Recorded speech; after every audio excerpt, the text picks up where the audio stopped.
YouTube'a geçirdim da geri versinler. Parasını.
Ana yavaş başlayıverelim.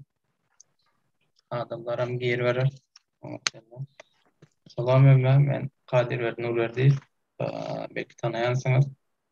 Bugünkü streamimizde cyber security kursumuzda kiber hukuksuzluk kursumuzun demo sapağı var. Yani şu sapağı göre kiber hukuksuzluk kursu size göre mi ya değil mi? Şunu kesitlersiniz nasip olsa. Bizim tuturumuz Kerimerde Ağayev, Rumınya devletinden Bukarest şehrinde yaşar. Öyle mədir cyber security ondan master etdi. Tanışalım. Sizin özünüz var da düşündürseniz Kerimerde Ağayev. Salam Kadir, tağol stream'e çağıran için.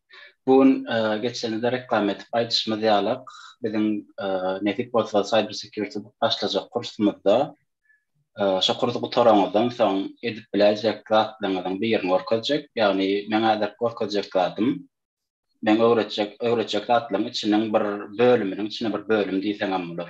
Yani şu zatlar öğrenip adar ki edip orkacak demonstration'ımı eder.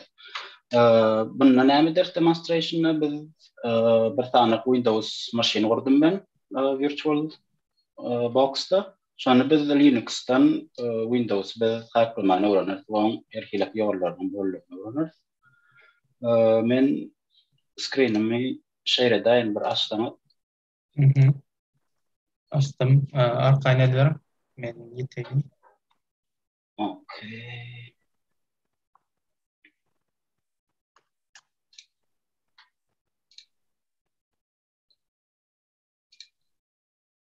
Görünüyor. Görünüyor. Ana ini biz şu Linux maşinden şu Windows maşinine hackler nahilek emele getirir.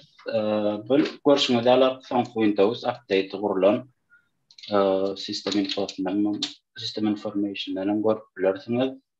Bu versiyonu build number'ı son update'ine göre kurulan bir Windows maşin.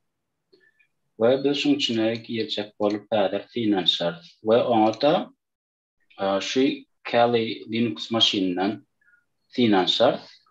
Kali Linux bir Linux'un bir distribusyonu yürüte kullanıcı hackerlar için kullanılıyor bir bildirek bir sistema diyeceğim var. Hada şeylerle terminal açacağız. Biz şu kursu esasen Beef tip bir software kullanırız. Beef na adresi de görünür verdi de Beef ne medya adına belki oluyalı browser exploitation framework. Yani biz eğer Windows maşinine kim browser'dan bir zada girse şonu exploit etmen başar. Exploit edecek bolar. Cover exploit the framework that terminallerini bilmeyen ortlarsanız bir kan problema del. Onu net posa kursumda yavaş öğrenir ve ansatta da böyle göz ettirirsiniz. Ni biz birinci bilen beef nemede başlatacağız. Beef tool mıdı? O şurada beef start diye nemede başlaya. Adır açılar.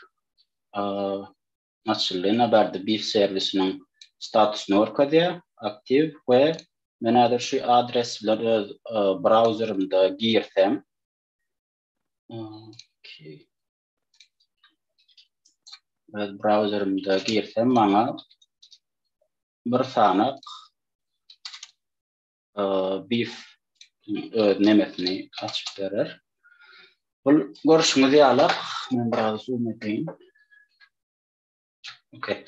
Görüşümüzü alıp check qırada hooked browsers diye. Hooked browsers demek bir kapıl alınan browser'dan session work diye. Şu akıblara offline'lar, berde online'lar var. Haçanna biz inni bir beef tool ne adı ödünü browser'ları hook ediyor. Bir sanak JavaScript kod var benim. Adır men ştaydır JavaScript'ini görketsem hook.js deyip bir sanak şu uzun JavaScript kod var. Haçanna victim diyeyinler Windows'ta adam şu script'i işledenle bize beef'a cevap geliyor. Hey ben şu script'i işlettim. Nada session'ın berde deyip geliyor. Bir kavak öyle glitch tutturuyor. Bunun kan problem yok. Öyle update tutturuyor. Bizim maksadımız ne mi? Şu hook.js'i şu Windows maşinine her browser açıp bir yerleri girenle mesela Firefox browser'ını açtık. Любой website'e girenle yol velede ya da любой kelime website'e girenle şu JavaScript'i biz şu website'ın header'ına koşmalı. Yani şu website'den bile şu script'imi işletmeli. O ne edersiyemiz? Cyber şu orada ethical hacking uğruna bilinen bir man in the middle attack bir metod var. O ne medya? Mesela siz diyelim telefonunuzdan ya da kompüterden boydattan internette bağlananızda bir access point var yani router'ım ondan sonra siz internete koyuveriyor.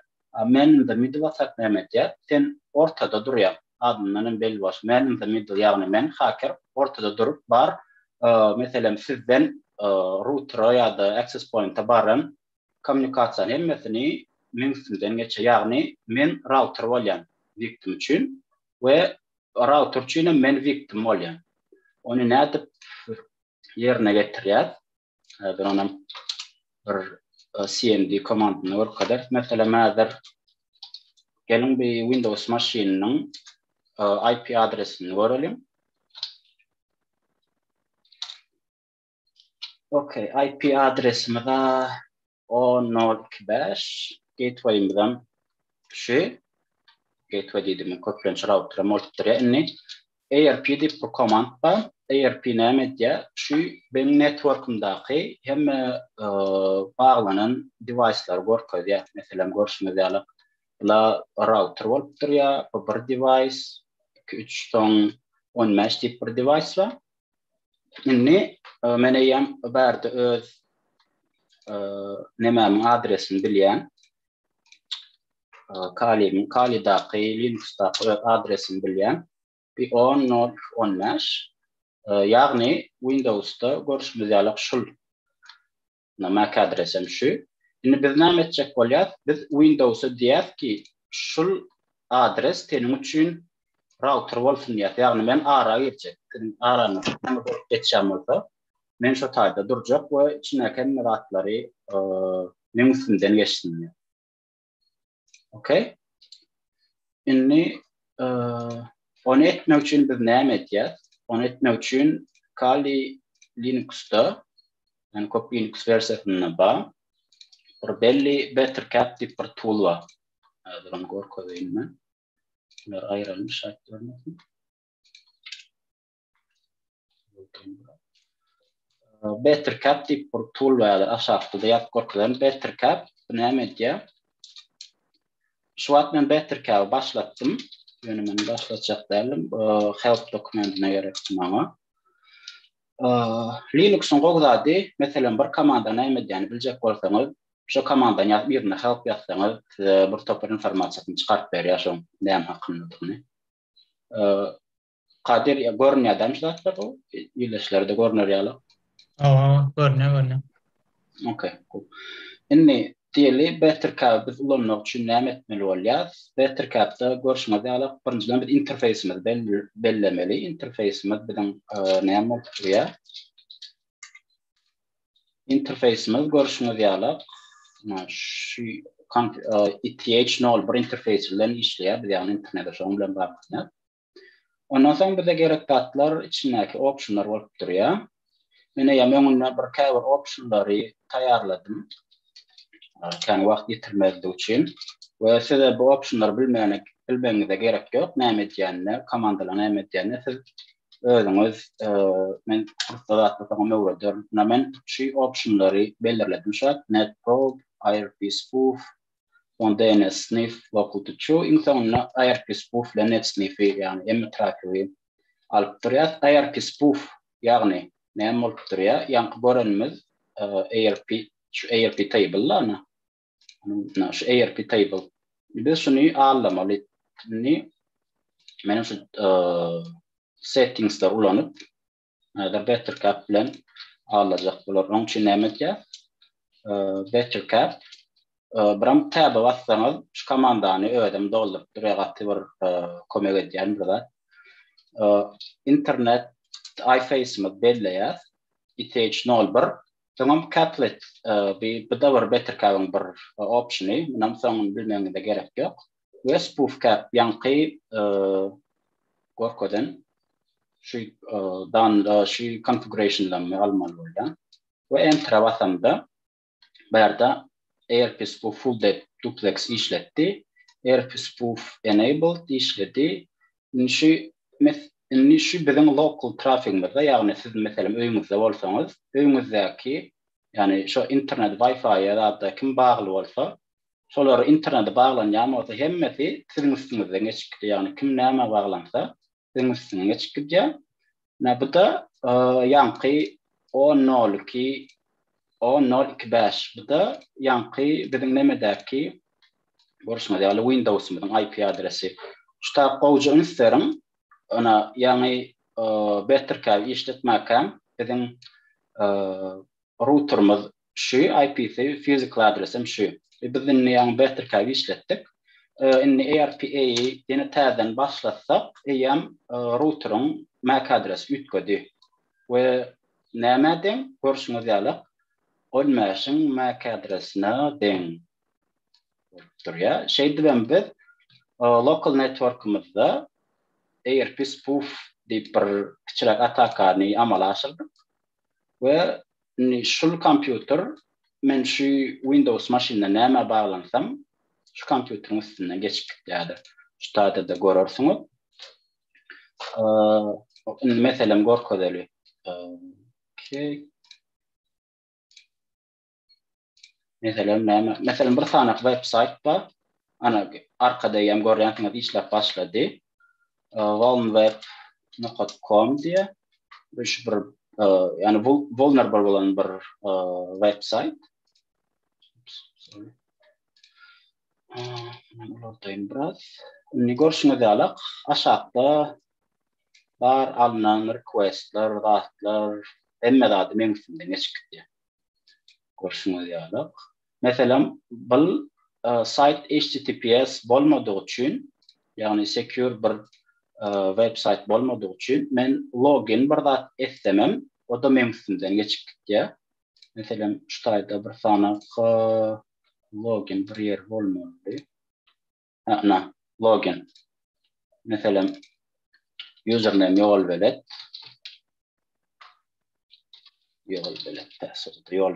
Şu an login dedim. login etmem için yönü arkada biz gelip hada kalimede ferettik. Arkada men şu username ile password submit etti. Ona menne yam sniff edip work bilen demek. Bar connection mümkün geçtik yani. Neme hayt browser ulananın oraya verdi. Sonra post metodu yankıydın, nireden, demeden görüşmeler mümkün geçtik. İnni bu katı güçlü bir tool Bettercap. Biz inni neme edip biliyoruz. Men haçanla şu website'i açamda şu website'ın source'ını yani şunun içine men bir tane script koşup yankı Hook.js script'ini koşup beef'in onu ne etmeli olan arasalali onu birinci bilen şunu yapalım kawat browser'ın cache'ına da adını arasalamak mühim olup duruyor. Okay. İnni Bettercap'ın içinde HSTC hijack diye bir tool var. Remedya bula HTTPS'leri geçe ondan sonra kabir men ifleyen hook'larımı ya da nemelerimi, JS'larımı website'da nemet duruyor. Namen HSTC hijack'ı işledemden sonra görüşümüz yalık şutayda payloads'ın içinde yani yol verip papkada men beef.js dip yan bir JavaScript yatadım. Şu JavaScript yani Hook.js web şutaydaki beef.js nemetem olup duruyor. Gerekli olan da değil. İşte bu o nemetini, browser'ını şutak session'ı açmak için. Okay. Mon özü by default kilogram nemedya, ise kilogram nemolya boyur yazılan vadi sahrandet duruyor. Onam inject ediyor. İnni biz nemet meqalya biz boy bir site'a giraysak hani yan Windows machine'den bir site'a giraysak naştada Windows machine ismi cemle. Eğer men boy bir website'a girsem online browser'ın arasına göre yani ben kalima bir session açılıyor. Mesela neme göreyim. Website mesela. Okay, website.org açılıyor. Ünsöryen olsanızdan verdi eyyem website.org aktif nemelen arasına geldi. Aktif zatlan arasına geldi. İnni biz şuna bassamızda verdi beef'in içinde bir topar komandalar var. Mesela bana etaplı komandalar. Tam social engineering içinde bir topar komandalar var. Biz bilen emmetini tam kursalat godaylak geçecek yöne. Şu an bir test için bana gerek zat ben bir alerti verecek. Search edemde create alert dialog verdi de alertini hem orkoydu. You have been hacked diyelim mesela. Korkuları adamı. Şimdi ben şunu execute edeyim de şu Windows'taki browser'da pop-up çıkmalı. Parlak görülü. Execute. Boom. No. Görünmeyen mesela you have been hacked deyip bir tane pop-up çıkardık. Yani korkuları adamı. Website ortadan geliyor deyip. Şimdi biz berdeki tool'lar bilen gat kopyala edip biliyoruz. Mesela men mıngdına browser'ını ele geçirdim şu an. Bana ton kompüterini ele geçirmek gerek. Onun için berde update yok. Fake notification bar Firefox var. Men şutayda mesela mağdur şununla bir update var, sonra install et diyecek. Firefox'a bir update geldi, şunu ustanov et diyecek yönü. Men skaça edip ustanov edeceklerdi. Firefox'un için update ederle men taraftan yapılan bir trayan ya da virüs olup duruyor. Onun işi neyme? Şu kompüteri içindeki zatları bana bağlamak, yani Windows kompüteri bana bağlamak olup duruyor. Yani Windows'a bana dostluk açmak demek oluyor. Ve qowdady ol Trayan ya da virüs kan antivirüsler tarafından görülene ve virüsler yatamagan bir topar yollar. Hemen virüs yasap kan vaqt gidip duracakka sebebi özüm öňünden eýen yasap koydum. Orada neydi? Şutayda update 9002 dep bir sanak yasalan virüsünde ya da Trayan nitengden bolar. Yani men bana backdoor dep ad berilýär. Etki hakimiyetine backdoor yani arkadan giriş diýilen bir ad berip durýar. Ondan biz häzir özümizde Apache serverimizde host eder. Apache serverimizde şunu bolýar. İlk bilen Apache'ni başladalım. Services Apache to start. Status ortak Apache'miz işle. Apache bilen hemen kopyalıyım bir web server. Yani benim kompüterimi bir web server alıp koyup şuna bağlanmanı öňüne aşağı koyacağız. Okay. Apache'ni açtık. İnne bize näme gerek? Beef'ta diye an additional plugin is required to display some elements. Non gerekli. Critical update is available. Ve hem de sizin vabrajenya var da. Social engineering ama içine giriyor. Please update. İnne verdi şu adresimin bana virüsün adresini vermeli. O da ne mal tutuyor? Benim lokal adresim. Onun için update 9002'de. Exe. Okay. İnni men header şutayda şunu execute edeyimde. Ona execute bollu. Ana koşma diyalog biraz küçük görünüyor. Zoom edecek olayını. Okay. Critical update is available. Please update to continue. Now, koşma diyalog bir Windows'un içinde. Buradayım. Mana install plugin'i basayan ýagdaýynda maňa diye nayanky koyan update 92 bunu save etdim. Görüşme diyalog update 92 nemetdi. Inni biz bir işle daýanyda häzir hiç tat bolmaýar. Ýöne biz şu işletjegini bilip öňünden taýar bolmagymyz gerekýärdi. Onu ne edeceğiz? Onun Kali Linux'ta diye ki neme diye. Hani şu yerde MSF Console bir güçlü tool var. Bu köp daha kullanılıyor.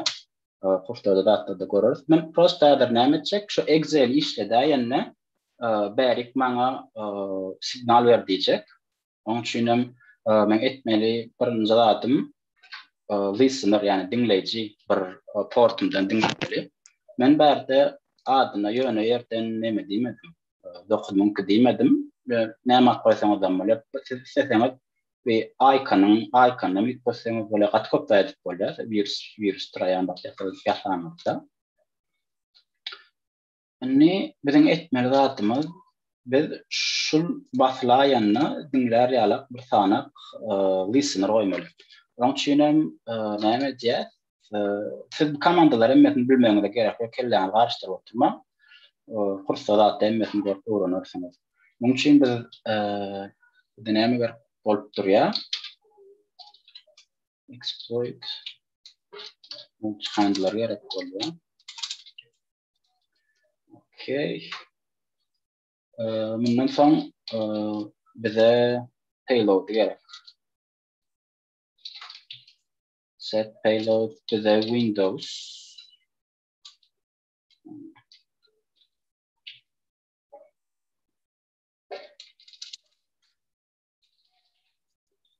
Windows interpreter. Reverse TCP.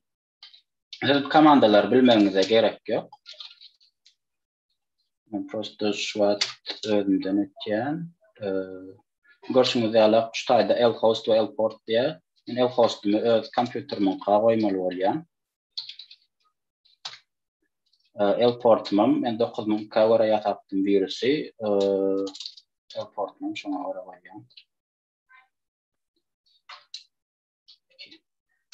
Okay, inni näme diýen? Exploit diýen. We şu wagt dinläp otyr. Şu wagt maňa geljek 9000 portda hemme connectionlar dinläp otyr. Ve inni haçanna şunu skaçat eden adam şunu ştaýda skaçat eden adam haçanna şunu başladanna execute edenna diye Windows protected bla bla bla diye işletecek mi diye berdiçiyle buyursat diyeno o işletecek diye tap doxudika işleye ondan sonra görüşüňizi alıp berik bize connection geldi. Ana 0.5'ten bize connection geldi. Bolly şey dönemde biz Windows'un içine girdik. Hemen şurada mesela sysinfo dip yazamda görüşüňizi alıp Windows 10 64 architecture workgroup berdi interpreter bir shell ýaly bir dat düşünýärdim. Şu wagt men Windows'un içinde men planmedik bile men mesela PS ýatdam. Şu Windows maşinahy hem komandlar work bilen. Başga näme get-uid diýsem. Berde username work edýärmen. Siz bu komandaların hemmesini bilmene gerek ýok. Men esaslar biz şu Windows'un içine girdik we sen adını biletdim içinde. Ve benim Mehmet adım, etçek bol korkacak olan adım. Şunun hazır bir web kamerasını haklaly ve adamın Mehmet ýany göreli. Nazır ştaýda bir jam näme diýin?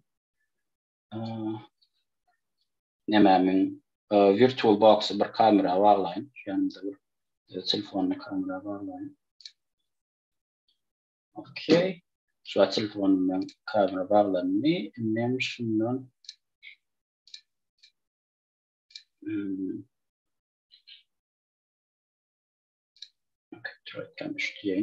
ne men Linux'umdan stream webcam stream diýsem maňa onça Windows'daky kamerany stream edip durýar. Görüşüňiz şeyden biz Windows'un içindeki kamerany bir hakladyk. Ondan sonra stream bitirip ondan sonra Windows'un içine girdik, prosesler gördük, userler gördük. Ve bundan anlatayım maksadımda istediğinize bağlı. Ne istediğiniz etlermeli. Şeylere kadirine şundan varat. Ben etçek korkudan dağıttım. Biflonuk, eğer dispufet, benim de middle attack ettik. Windows having sonra şeydi bıraktık. Ondan sonra öz niyetine de bağlı diýeniz da. O öz niyetine de bağlı. Yani kursumuzda şeyle bir neme var, bölüm var. Kaçanla sen diyeli bolmandılar aynı mani. Diyeli sen bir yere girdin, hakladın. Neme için bilen o. Ondan sonra hakkanda zaman bir tapar etmeli gerek etmeli zatlara mesela ýygalyrmaly, goýan ýyglamy, aratlamaly. Sen ýerinden gelýän adamlar, barlayan adamlar, hem loglar da durýar. Mesela ştaýda clear mesela ýanky meterperde clear envesen bar nemedäki event viewer'da log hemmesini top goýar. Mistat belli bolmaýar. Şonýalçak zatlar bar. Soralar bağ bolsa gelen soralar zatlar bolsa albereli. Men özümde bir näçe soralar aktyk. Siz düşünýän wagtyňyz gatnaň saat ýalag edip korkazdyň. Men bu duýguly öňňaşadym. Men özüme web developing öwrenençem daşyndan görsen gatnaň saat ýaly özüň oturanda biter kyn. YouTube'da da eyle de beýle de görýän da. Ansat çap Ha. ýaly ýöne özüň oturýan bola seredip etýän bola bir zat nito bola bir zat ýalňyş bola. Raşolar ýaly meseleler ýüze çypýar. Bu web kamera hacklemek tagy men bilmedim. Gatan sadet görkeziniz siz nesip bolsa. Usulny bilsem, biram garşyňdaky adamyň bäri muňa bir tarapda meselem men häzir kursumda berjek bölümlemem görkez geçer nähile haýsy bölümler çere kursuň bir kontentini görkezjek. Şoň üçin social engineering diýip bir bölümim var. Meselem adamlaryň demesine görä hereketlerini var. Meselem men bolsam şol ýaly update gelse kan basmazdım meselem. Ýöne hemme kişi biz ýalyk däl, ondan köp adam basýar edýär. Sizler ýa sonra gel. Aslında bu has trend soralar söýgülen hakka ondan döwmek, dad etmek şolar ýaly soralar. Doğru. Hayır. Näme diýär bu viruslar antivirus ýarapaşdy 95% antivirus diýär. Ýöne ýanky Trojan virus antivirusa tutulmaýar diýip aýtdyňyz mı? Sebebi tutulmaya menadir ýanky ýasalam kabiri sebebi köp viruslary diýişim ýaly kabir toollar bar, Beylip bar, ýanky MSF konsol bar we ondan başga diýene Empire'da diýip bar. Şolar bilen ýasalýar. Ýöne olar bilen ýasan adamlar barlamak üçin köpsi şu meselem virus total diýip bir tane website başa goýýarlar. We o da barlaýar şu Exe'nin tadı nemäniň virus modelligini sebebi o menader baýyryny atak etjek bolan barlarna şo da barlamda olaram gakvalya bula virus nerede çyksa şu virus diýip nemet diýip olaryň database'ini update edip durýarlar we ingowy ýol öz elim bilen ýazylan bir virus ýa-da Trojan gadýan meselem Python bilen ýazyp bilersiňiz, C language bilen ýazyp bilersiňiz, C gaty low level'ı düşýän üçin gaty ony detect etmek kynrak we sen bir tane exe ýasanyňdan soň ony meselem diýeli XOR diýip bir algoritm var, nemede data structure algoritmine göre XOR bilen onu enkript edip bilýän. Ýani sebebi bir sistema girse o nämedigini bilen da prosto göründädi däl we onu virus diýip bilmeýär. Şoň üçin ýa-da ýene bir edilýän bir metod bar. Şo zat işlede ýene sen bu işni bir bat file bilen batch executable bat file var. Şonu işlede ýene adamyň hem antiviruslarını öçürýär. O adam habarym bolan amarda antiviruslarını öçürüp şu içindeki öz virüsü işlediler. Şonu ýaly her hilep o antivirusları geçmeyen her hilep usullar var ýöne gün geçdikçe kynlaşýar. Sebebi bular bärden viruslar tapýarlar, sen täze virus tapýan şeýle cycle bolup durýarlar bilen olar tapýar, sen geçýän, olar ýene tapýar, geçýän şeýle kowlaşdy moýnaýan şolarlar. Ýöne praktikada kan bir ünsörmýär eken men mysal üçin beşne adamlar burada piratsk burada setup eden ustanowy edenler kan bir seretip duranok da şo taýda zatlaryna soň ustanowy edetýär şo kada başga zatlarym gitýän bolmagy mümkin. Ondan soň Windows Defender nälik? Windows'un öz security'si ýanky alapda. Windows Defender'ım soňky döwürde köp zat detect edip başlady. Ýöne men bir detect etmedim özümde şol bolan waka kawat näme torrentden bir zat diskaçat tutunup geçjek bolupdym. Şonu eden ýalar etdi. Ýöne birden kompýuter özçe gyzyp başlatdy. Bir peretden arkada bir program hem atlandy, enkript edip başlady. O da bolla kompýuter enkript ömünde mesaj çykdy, bolla enkript edildi, pul tölep bolmasa açamdyk. Şonu ýaljak nämeler Defender goraýa köpünç goraýa ýani bilinýän köp wagtlar goraýa tapkany professional bir ýerlerde ulanjak bolsaň, taýýa antivirus solution ulanýar meselem güýçli enterprise'larda atlarda tapken özüň dekturup eýle girip ýa-da erkilek piratlar etmäninde kan Windows Defender ýeterli. Doğru. Buram yani HTTP website'larına dövüp bilipde HTTPS olan Oh, yayınlar dövüp bilmezlik mi ya da ondan çare var. yok. Oňa çäre ba, o çärenem biraz uzun sürýän üçin men biraz gypgarak etdim. O çärede ba, meselem HTTPS ba, meselem bilinýän köp saytlar HTTPS da Facebook, Instagram, Twitter, Google, ýol belet. Ondan soň olar HTTPS bilen goralan, within man in the middle bolanda arada communication secure da ben okat bilen. Ve onun için belli bir metotlar, mesela sen eğer Facebook.com'a gireyinde seni Facebook Corn'a girer onun adresi yok aslında. Corn bir alanda sen unutun çekana, ben aslında run bilen mahat bir alıp görünüyor da nerede? Madem sonra kan sermeye, o sonra Corn'i ödümdeki mesela yani inferensin men Apache server ustanovka ettim.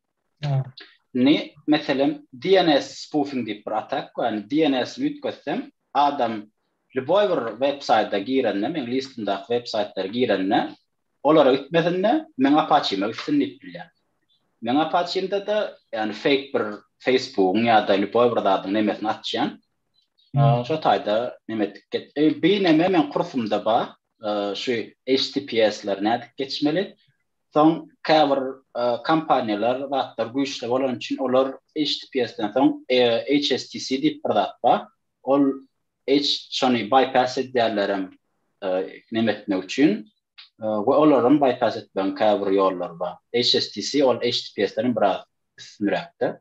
We öwrensem gelýärmese şu zatlar kursyň nemesine men programmatyny goýdum.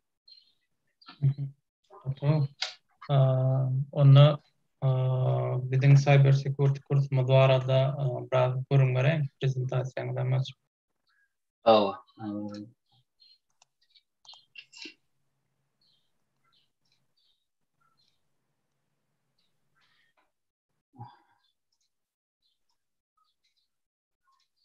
Okay, bizim kursumuz ethical hacking ve penetration testing gider. Ethical ben bir termle hemmetini kurtanetik botu düşünürüm. Siz bu kursa katnaşacak olsanız sizden yani köşük bir gerekli zat yok. İnge sahada sizin motivasyonu ve islemle gerek. Men fikrimçe kalan zatlar problemi dem kaldiyan. Basic IT skills'lar bilseniz gowalar. Linux ya da coding ya da hacking bir zat bilmenize gerek yok. Onların kursa uğradırız. Kompüterimiz bolsa RAM 8 gigadan 8 gigadan fazla gowalan kaldiyan minimum sebebi biz mesela şunyalık senaryolarda, laplarda iki tane virtual machine'larda işletmek oluyor.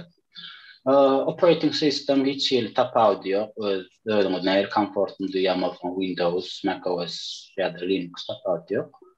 Son kursun devamında biz Wi-Fi'lerin taklimanı öğreniriz. Sonra monitor modu kullanılan bir Wi-Fi adaptörler gerek götürür. Olur bardalarım, maklumatlarım, madlar işlevi da bulurlar. Ve aynı sinyalin esasat şartları öğrenmek, teknolojileri öğrenmek ve motivated olmak, excited olmak gerek. Kursun devamında biz 4 sanak esasi bölümden ibaret bolup durur, sizinle durup geçer. Birinci bölüm bir network hacking bolup durur. Onu biz näme öğreniriz? Bu taýda biz networkleri haklamanı öğreniriz, networkleri test etmeni öğreniriz. Onun wireless tap diyor, Wi-Fi olsun, wired olsun. İkinci bölümümüz gaining access. Bununla yankıdırın edişime diyalog, yankıdırınki gaining access metodi eden beef bulun eden atakamız. Karşıdaki kompütere full access nemetmek ya da haklamak, tap diyor, server side, client side. Biz şu an client side atağa gittik. Browser'ına atağa gittik. Server side'de kendine etmedik. Post exploitation yankı kader aydışına göre post exploitation bölümünü senin haklandığın sonra sen ne etmeliyiz. O şu üçüncü bölümde geçip duruyor. Ve soňky we bonus näme diýenler website and verification hacking. Näbil website'lary analiz eder, website hakkında informasiýalar, website'lar näde, website'lar näde kurulan, ular näde işleýär, ýa-ni HTTPS'ler, soň serverler, Apache'ler, Apache'daky cover, mesela security flow'lar, şular hemmetini analiz eder. Ondan bu kursda kimler üçin bolup durar? Ethical hacking penetration testing öwrüneler boluplar. Yani kompýuterler nähili işleýär, sistemalar nähili işleýär, oňa gowşap berler, bilen gyzyklanýanlar boluplar. Ýa-da şu hakerlerden özüni goramak üçin kurda gatnaşyplar. Täbii biz şu bölümden hemmetini geçemeden soň dowamyny o eden gowşap taraplardy ýapmany hynalanyr. Şeyler bolup durýar. Şeyler bir gysgaça men kursyň bir kontentini görkezdim. Soralarınız bağlı sorap bilersiniz. Bilen kurs arada yeni de başlıca malumatlar aydar. Kurs nesip bolsa Ağustos aýynyň 6-syndan soň başlar. Hepden gaýsy günler boljagyny belledim zok. Belledimizden soň belli bir senen aýdar ýöne Ağustyň 6-syndan soň kän gije alman başladyr. Şulara sonra getdir Apache näme diýär? Ýa-ni bir kere azap geçipdiňiz. Apache web server bolup durýar. Ýagny siz görýän, meselem şu wagt girýän websitelaryňyz olar web ýani siz meselem google.com ýa-da facebook.com diýip ýazaňyzda şundan şu bir ýerde internetde durmalylar, oň durýan ýernem şu Apache näme diýär, jogap berip durýar, web server bolup gitýär. Bidiňe bir Apache'lar ondan başgalary Engine INX we ondan soň Node.js we bular esasen ulanylýan bir web server, bir näme diýen platforma diýsem bolar, şo sen website-ňy online tutmak üçin internetde. Haýt günler bolar gaýta. Hepde 2 gün bolarmy ýa-da 3 gün bolarmy? Kelimler. Biraz men näme diýipler? Hani gelecek adamlar bilen burlaşaly, olar nähili düşüne belki de düşünmesen köpsi bir çatkanç diýer. Ya çatkanç diýmek de kaf köp gelýär diýer. Kunnisek bil wapş nemelere hem maňa bagly bolup durar, hem okuşlara bagly bolup durar. Ikimde de bir boljak bada desek, kim üçin win-win bolar ýa-ni o 2-3 gün boluplar. Doğru. Kurs tölegimde hawa kurs tölegli adamman bahalaryny görkezler. Bahalaryny tölenlerinden soň okuwçylarynyň sanyna görä okuwçylardan hem sorar, hem tüýtürmede görä sorar. Soň arasynda belli wagt bellep, soň hepde 2 ýa-da 3 gün edip kursumuz başladyr. Men häzir ekran paýlaşaýyn. Kursumyzyň asyl bahasy $70 bolar.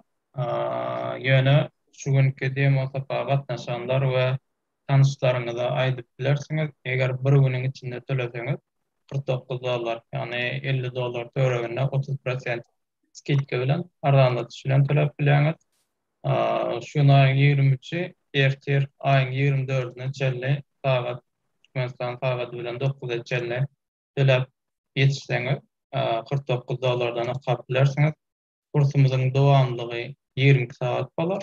Nesip bolsa ony kursumyzdaky boljak saatlary türkmen diline hem terjime edip postlarymyzda paýlaşar. Nesip bolsa kursyň bahasy şolary alyp, ýöne bir güniň içinde төлep ýetişmeseňiz ýa-da tanışlaryňyz bar bolsa bir güniň içinde olar төлep ýetişmese soň zatlar $70 tölemeli bolýar. Ýene de bir görnüş bar. Eger siziň birden hemme kursy төлep bilme ýagdaýyňyz bolmasa, bölüp töläbe gaplaýaňyz. Mysal üçin skidka bilen bölüp töleseňiz, şu gün töleseňiz $70 bolýar. Ýani häzir $35 töleseňiz, kursyň ikinji ýarymynda ýene bir $34 töleseňiz bolar. Munam ýa-ni bir günüň içinde töleseňiz $70 ýöne soň bölüp tölejek diýseňiz $100 bolar. Ýagny $50 soň başynda kurs başlamakka töleýäňiz, soňam kursyň ikinji bölegine ýene $50 töleýäňiz. Şoň üçin iň amatlysi şu wagt göni töläňiz ýa iki bölüp töläp dilersiňiz ýa-da göni töleseňiz $50, iki bölüp töleseňiz $30 ikiye töleýäňiz. Tak, nolla ne öwredýäňmi? Owa, kerimlerde ýa-ni başda bellek geçdik. Belli bir coding ýa-da kompýuter lewelňiz bolmak gerekde. Ýa-ni programirlemeden bir zat bilmeňizde mümkin däl ýöne şu esasan kompýuter ulanyp bilýänmasaňyz bolar. Ýagny kompýuter nollan dälläni kompýuter amateur levelde bilýän adam okap bilýär. Nädip söylemelken men häzir linklerini uğradarım. Hatta häzirim uğradyplar. Şaýda durmam. Birinji uğradjak linkim 30% skidkaly kursyň bahasy ýagny $49. Häzir bölüp төлejekler üçin $30 töläp okajaklar üçin hem ikinji link. Sorap bilersiňiz, başyny dinlemedim diýe. Men kirimçe şu linkden häzir zadymy sorandan soň Online. Gutarandan soň YouTube'da durarmy kady? YouTube'da durar we başyna taradyp geçirip bilersiňiz. Ýöne bu demo sapamyzam bir gün durmagy mümkin. Kurs başlaýança limitläp bilersiz. Ýöne ona maslahat şart goýmagy da mümkin açyk ýagdaýda. Mowdu qydylýar. Ýok, kurs tölegli. Şu günki demo sapamyz mowdu, ýöne kursyň özü tölegli bolar. Kursyň bahasy ine şu ýerde görseňiz ýaly asyl bahasy $70, ýöne şu gün töleseňiz $49 töläp okap bilýäňiz. Kursda nämeler okadýaňyz ýa-ni kerimlerde gurunberdi. Ýene muny post edip paylaşar. Hawa. Soň başga näme soraklaryňyz bar? Kursa değişli ýa-da Twitter'da değişli soraklaryňyz bar bolsa, ýa bahasyna değişli bolsa, eger tanyşlaryňyza okas gelýänler bar bolsa, şu linkleri uğradyp bilersiňiz. Eger bu linkleri häzir siz tapmasaňyz, biziň Instagram hasabymyz ýa-da LinkedIn hasabymyz sende bir sosial mediýamyzdan sorap bilersiňiz. Biziň adminlerimiz şu taýda size ýene linklerini uğradar. Hawa, mowt etmän gadyr ýok, gynansak da biz bir näçe kurslary geçip gördük, mowt geçirdik. Gynansak da hemme kursumyzdan gadyr bolmady. Hemde zatlaryna biziň Twitter'ymyzyň hem level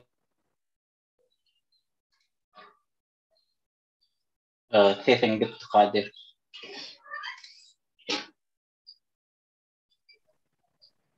Inni gel. mowt etmän gadyr ýok, şoňa jogap berdim da. Ýagny biz mowt kurslary edip gördük, gynansak da hemmesi gadyrly geçmände. Şoň üçin hem Twitter'larymyzyň derejelerine görä indiki mowt kurslary has professional derejede etmäge planlaşdyrýar.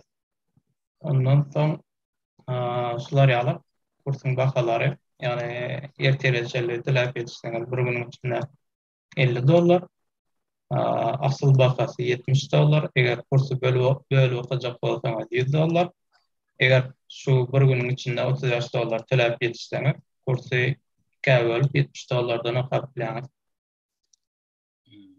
Men ustada bir gitgaç aýdapym gelýän bir zatda.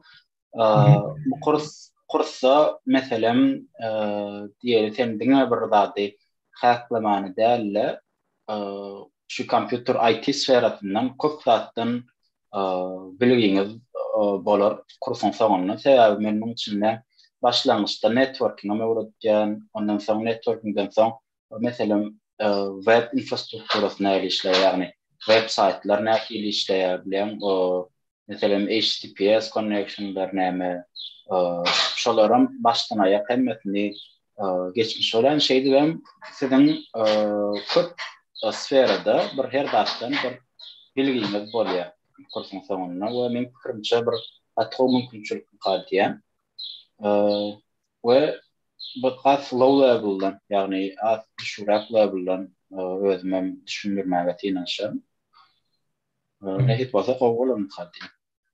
Tamam. Sağ olun köp kelimeler şular ýalak hani bu demo sapat taýýarlaryňyz üçin ýürüýdi. Bizim olan İşte açardı diýämi? Hawa. O nahardan öňki işte açar. Yani esas nahar inni gelmeli. Nesip bolsa.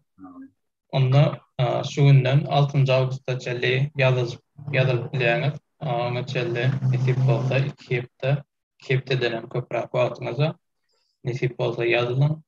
Eger tanışlaryňyz okasy gelýän cyber security uruny öňüne gelýän tanışlaryňyz bar bolsa, uradan paýlaşyň nesip bolsa kurs gyzykly bolar diýip umid edýäs. Onda näme? Kerimer, köp sag bolun. Siziň hem soňky sözlerinizi alsak. Ay nesip bolsa yazılın, okalyň, öwrenelim, häklälim. Evet, başda. Men ýene bir link paýlaşan iştaýda bir biziň zatdan eger siz hem cyber security uruny işläp gören bolsaňyz siz üçin hem bir täzeligimiz bar. Mundan beýle hem okuyanlar üçin hem bilýänler üçin bir community döredýäs, ýani Discord serwerlarda. Munasynda her urdan edýäs. Häzirki wagtda cyber security üçin hem Discord serwer açdyk. Cyber security uruny işleýänler, okuyanlar öz aralaryna bir-birine kömek edip maslahatlaşyp bir arada meseleler çözüşüp ederýalar. Bir community döretdik. Girin bir-biriňize golt göreň, isip bolsa. Onda näme? Hemmäňe de sag bolun. Golda görýäniňiz üçin köp sag bolun. Siziň hem işleriňizde, okularyňyzda hemmäňe de üstünlik arzu etjäs. Sag bolun kelimelerden. Bar qadir sag bolsun üçin üstünlik. Böyle.